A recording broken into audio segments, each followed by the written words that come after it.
Hi guys, sa mga day ninong i-share lang nila ako among na adtuan nga beach nga as inindot jud kayo siya so sa seaside resort. So nani siya sa kana Buluon. So sa Buluon din siya, so layo siya no, so nag-commute rami ani sa among biyahe na sa mga 2 hours no, kay kusugman kayo ang dagan sa bus.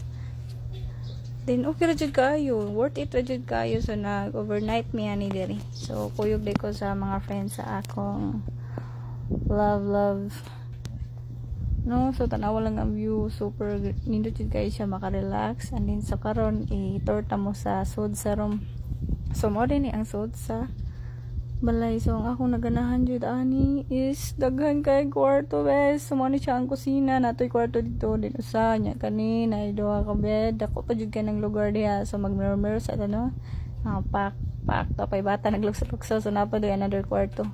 So dere naa din tanan dere mga lutuanan, so kompletong imo na lang is magdala ka pagkaon.